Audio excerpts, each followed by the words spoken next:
no idea what I wanted to do for a career, and one day I walked in a taxidermy shop and called my mom. I said, I'm gonna be a taxidermist. She's like, you're crazy, but I could see you doing that.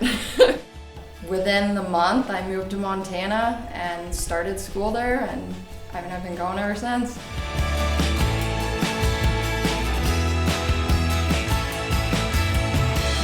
Especially people who aren't involved in hunting or the outdoors kind of see it as really weird. I'm not like an old man in my basement. There's a lot of art into it, more than, it's like, you can see my shop's not dirty. It's not like I'm cutting up bloody animals. It's sitting there and getting the pupils on glass eyes to be perfect, and claying all of the detail into it, and making sure the veins are correct and the anatomy is correct.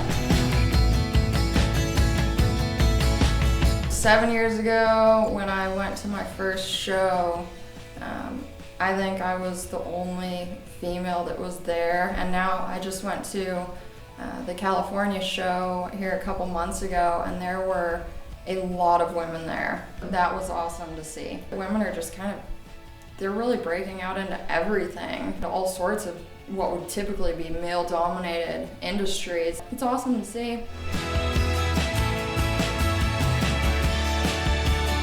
I've always had the exposure to animals and to finding roadkill and finding bones in the woods and things. So I've always had, a collection of skulls.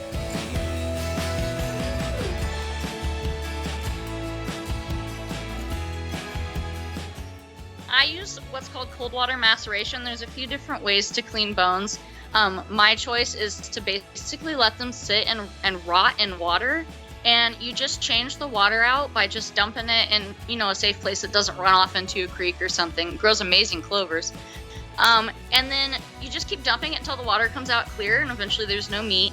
And then that skull's going through what is the degreasing process right now. And then they'll go through a whitening process with peroxide and drying and done.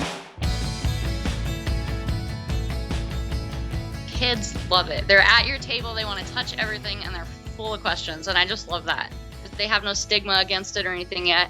So I think it's really fun to be able to encourage kids to get closer to wildlife through being able to touch and handle, furs and bones and things. With the internet and the ability to network with other people and to find specific groups of people that do such unknown hobbies, I've found a lot of women that are into taxidermy, a lot of women that are learning and even teaching taxidermy. That's what I love about my job. There's no typical day. I could be skinning ducks, I could be mounting zebras, I could be working on antlers or rugs or mounting, birds. It just, there's no typical day.